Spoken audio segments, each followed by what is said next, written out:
अजामिल पंडित थे, पांडित्य कर्म करते थे। करते क्या, आखिर इच्छा पूर्ति के लिए उन्होंने चोरी करना आरंभ कर दिया, लोगों को कष्ट देना आरंभ कर दिया, लूटना आरंभ कर दिया। अब तो अजामिल जब चलता है ना, तो महाराज आसपास के लोग किवाड़े बंद कर लेते हैं, दरवाजे बंद कर देते हैं। अजामिल आया है, अजामिल। कोई भी नगर में अजामिल का नाम सुनता है ना, नाम सुनते ही वो व्यक्ति भयभीत हो जाता है अजामिल के नाम से।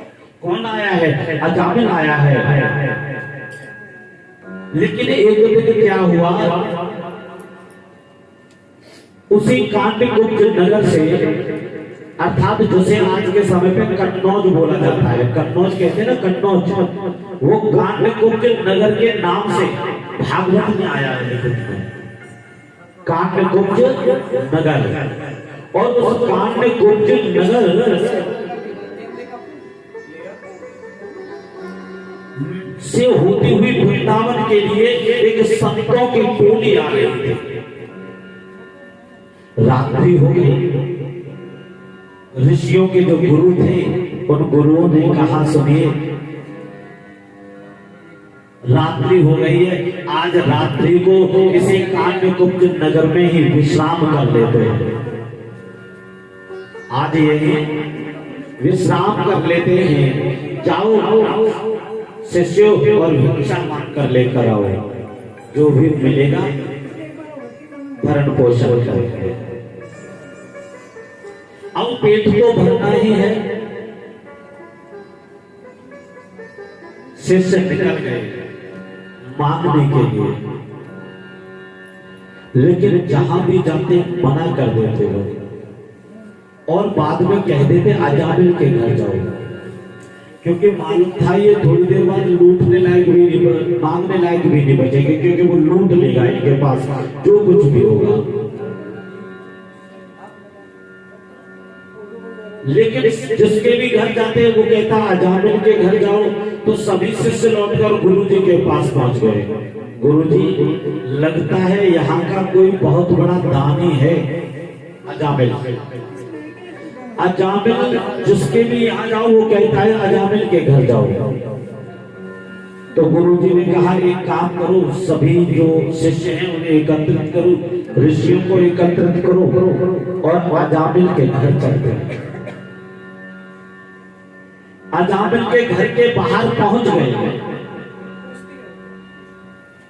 एक शिष्य को आदेश दिया, जाओ बुलाओ इनके घर से किसी को।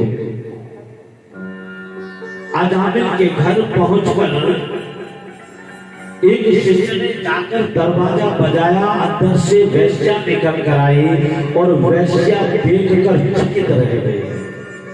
आज पहली बार उसके दरवाजे पर शक आए थे, पहली बार शक को देखकर चकित हो गई वो। उसने प्रणाम किया और प्रणाम करने के बाद पूछा, हे ऋषिवर, आपका क्यों आगमन हुआ? कहा, हमारा जो आगमन हुआ है देवी, उसके पीछे कारण यह है कि हम नगर में जहां भी भिक्षा मांगने के लिए गए, सबने कहा अजामिल के घर जाओ, इसलिए हम आपके यहाँ आए हैं। आंखों में अश्रु भर गए, कहने लगी, प्रभु मेरे स्वामी चोर है, डाकू है, लूटने वाले हैं, और गांव वालों ने आपके साथ उपहास किया है।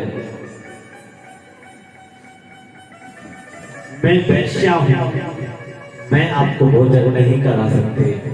सत्य को स्वीकार करने वाला मनुष्य भी भगवान का भक्त होता है, याद रखना। सबसे सेवक धर्म कठोरा, सेवा करना सबसे बड़ा कठोर काम है। उससे भी बड़ा कठोर काम है सत्य को स्वीकार करना। किसको स्वीकार करना? सत्य को। और वैश्या ने एक ही बार में कहा, महाराज मैं वैश्या हूं, मैं वैश्या हूं और गांव वालों ने उपहास उड़ाया है आपका, मैं आपको भोजन नहीं करा सकती। कहा देखो ऋषियों को और महात्माओं को कच्चे भोजन का दोष नहीं लगता, कच्चे भोजन का दोष नहीं लगता। आप एक काम करो देवी, आपके यहाँ बिना बना हुआ भोजन, कच्चा जो भोजन है वो हमें दे दो, या हमें बता दो आपकी रसोई कहाँ है, हम वहां से निकाल के बनाकर और खा लेंगे। वैश्या को उनकी बात अच्छी लगी और उन्होंने उन्हें अंदर रसोई में आने तक का रास्ता दिखा दिया। ऋषियों को जो जो जरूरत की वस्तुएं थी उन्होंने वो ले ली, बाहर आए, वृक्ष के नीचे स्वयं बैठकर भोजन बनाना आरंभ कर दिया। स्वयं भोजन बनाया और स्वयं भोजन बनाने के बाद में भोजन पाकर विश्राम करने लगे। इतनी देर में रात्रि के बीतने के बाद दिन होने लगा और अजामिल चोर तो रात्रि में बाहर होते हैं, दिन में चोर घर आते हैं। जैसे ही प्रातः हुआ अजामिल आया और अजामिल ने घर के बाहर इतने ऋषियों को सोते हुए देखा तो एकदम तहस में बोला, कौन हो महात्माओं तुम, मेरे घर आने की इतनी हिम्मत कैसे हुई तुम्हारी। इतनी देर में वैश्या के कान में आवाज बड़ी दौड़ते हुए आई, कहा शांत हो जाओ। नहीं नहीं, मैं तो सिर्फ जानना चाहता था ये रात्रि भर ये कौन है, कहां से आए हैं। कहा हाँ, हमारे यहाँ संत पहली बार आए हैं, हमें इनका सम्मान करना चाहिए। ऋषि जाग चुके थे। गुरुजी अजामिल के पास आए, सोचने लगे इसकी मुक्ति कैसे हो, क्योंकि गुरुओं का काम है अपने भक्त को और जो व्यक्ति अंधकार में फंसा हुआ है उस व्यक्ति को अज्ञान रूपी अंधकार से बाहर निकालने का काम है। गुरु आते हैं तो अंधकार स्वयं नष्ट हो जाता है। और यही विचार गुरुजी अपने हृदय में कर रहे हैं। इस अजामिल का कल्याण करना है। अजामिल के पास पहुंचे, क्या नाम है बेटे तुम्हारा? मेरा नाम अजामिल है। बहुत सुंदर नाम है, अच्छा नाम है अजामिल। मेरी बात सुनो, मैंने तुम्हारे यहाँ रात्रि को अन्न ग्रहण किया है, आपका भोजन ग्रहण किया है, लेकिन कहते हैं शास्त्रों में कि अगर यदि घर पर ब्राह्मण आए, ऋषि जन आए, संत आए तो बिना दक्षिणा दिए विदा ना करो। भोजन के बाद देना बहुत जरूरी है कुछ न कुछ। और अगर ब्राह्मण रोज भोजन करे तो अंतिम दिन विदाई करनी चाहिए। ब्राह्मण रोज भोजन करे अगर तो अंतिम दिन विदाई करनी चाहिए। और अगर यदि एक ही दिन आया हो तो उसे भोजन कर दक्षिणा देकर ही विदा करना चाहिए। तो देखो महाराज, अब तो हम जा रहे हैं अजामिल, तो आप एक काम करो, सुनो, हम जा रहे हैं तो हमें दक्षिणा दो और विदा करो। कहा अच्छा, खाने के लिए मिल गया वो क्या कम था? भूतों से ही भूत मांग रहे थे। अरे सुनो महाराज, मैंने ये तुम्हें अब तक छोड़ रखा है, यही मेरी दक्षिणा हो गई, नहीं तो मैं इतनी देर में तो लूट लेता हूं लोगों को। कहा हाँ कोई बात नहीं, लूट लो, लेकिन फिर भी दक्षिणा हमें दे दो। पत्नी कहती है पहले पूरी बात तो सुन लो, बार बार बीच में बोल जाते हो। हाँ हाँ सुन तो रहा हूं, बोलो बोलो क्या चाहिए आपको, बोलो। कहा मुझे कुछ नहीं चाहिए, एक वचन दे दो बस। वचन देना है? हाँ हाँ बोलो वचन देंगे। पत्नी ने साथ दिया, बोलिए बोलिए हम वचन देंगे।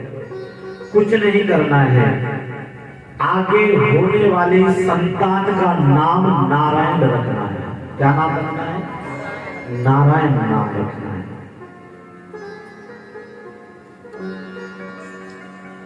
कहा नारायण नाम क्यों? हमारी मर्जी है, हम नाम कुछ भी रख सकते हैं।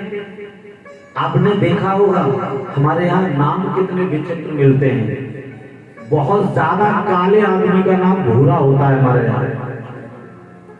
बहुत ज्यादा भूरा हो तो उसको कालू कहते हैं, ज्यादा ही अलग हो तो उसे चप्पू कहते हैं।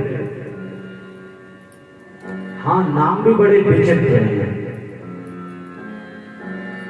लेकिन नाम में अगर यदि परमात्मा का नाम ना आए तो वो व्यर्थ है।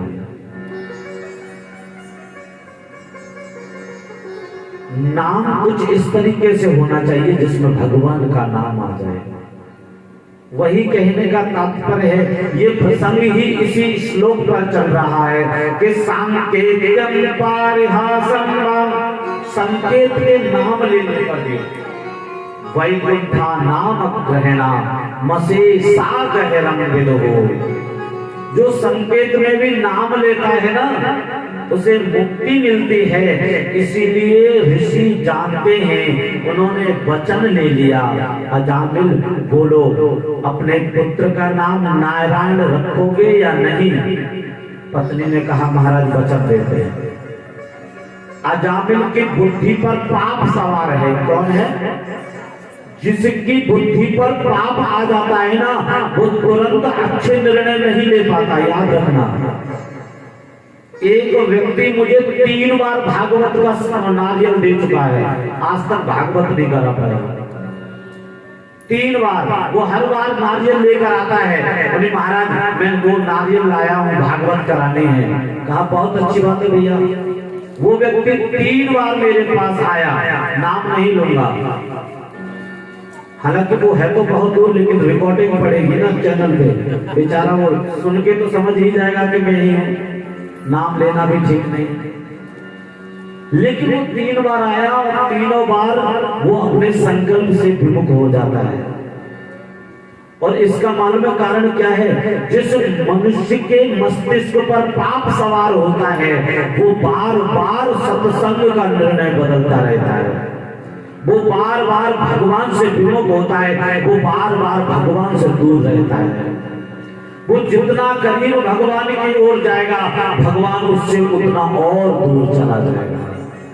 लेकिन जो समर्पण और पुण्य के साथ में परमात्मा की ओर बढ़ता है, भगवान कहते हैं जो तू आवे एक पग तो मैं धाऊं पग साथ। जैसे ही आप एक कदम निर्मल भाव से उसकी ओर बढ़ेंगे, वो तुम्हारी ओर दौड़ कर आ जाएगा।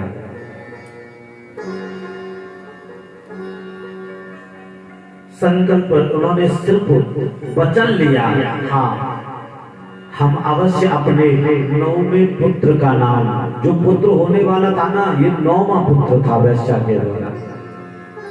कहा ठीक है, हम 9वें पुत्र का नाम नारायण रखेंगे। ऋषिगण चले गए, काल चक्र घूमा, समय हुआ, अजामिल के यहाँ पुत्र का जन्म हुआ। वैश्या को याद था। अजामिल की पत्नी ने कहा सुनो, जो गुरुदेव ने जो कहा था उसी नाम को रखना है, मुझे इसका नाम नारायण रखना है।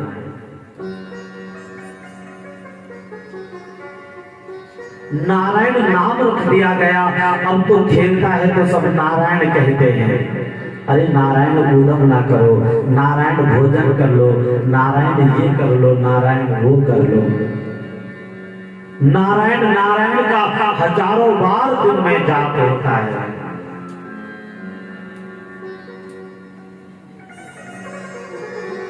अंत समय आ गया, अजामिल का यमदूत आ चुके हैं।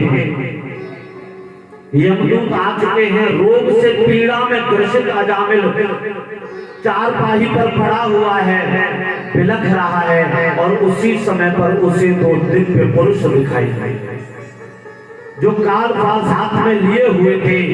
भयंकर विकराल रूप था उनका। जैसे ही उसे देखा अजामिल बोला, नारायण मुझे बचाओ, नारायण मुझे बचाओ।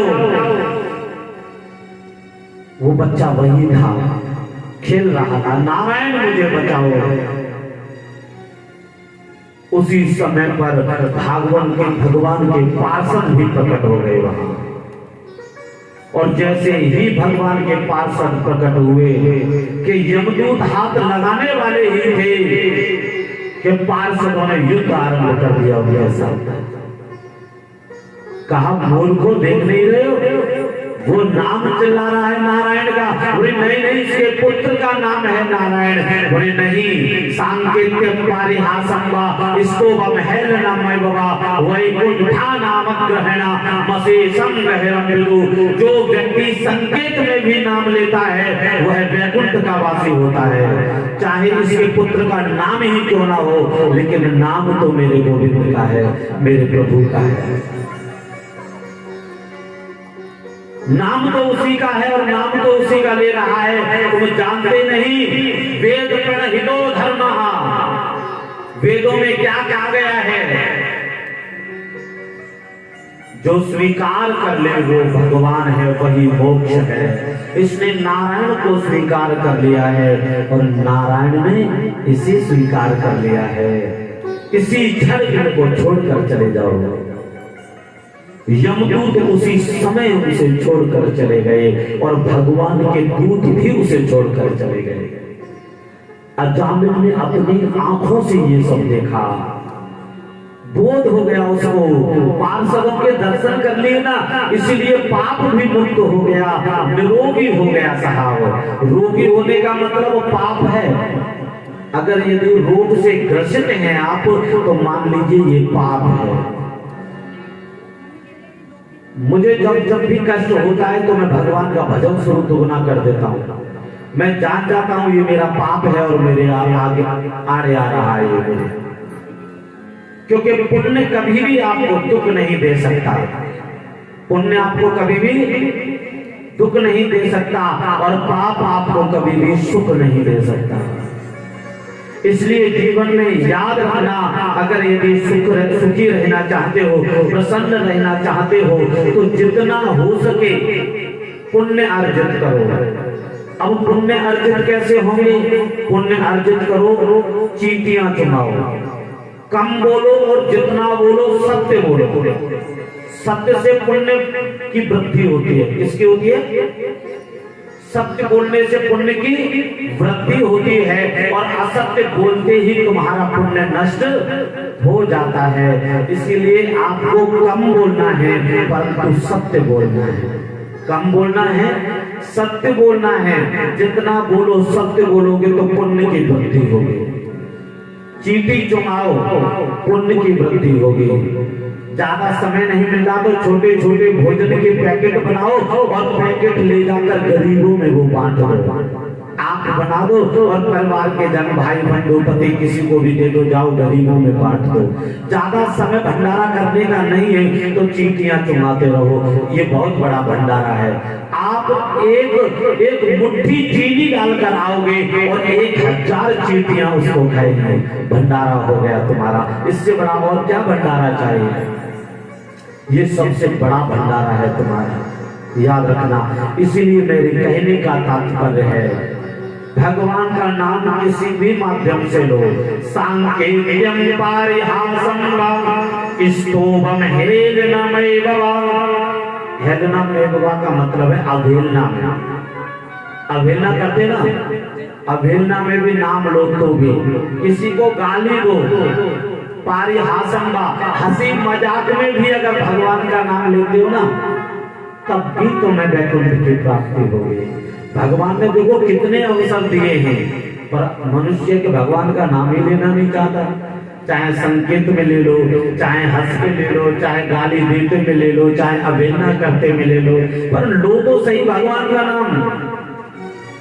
जीवन में कमी है ना, अगर कमी है जीवन में तो बस वो एक ही कमी है कि हमने संसार को अपना रखा है और परमात्मा को त्याग रखा है। ऐसे बात नहीं बनेगी।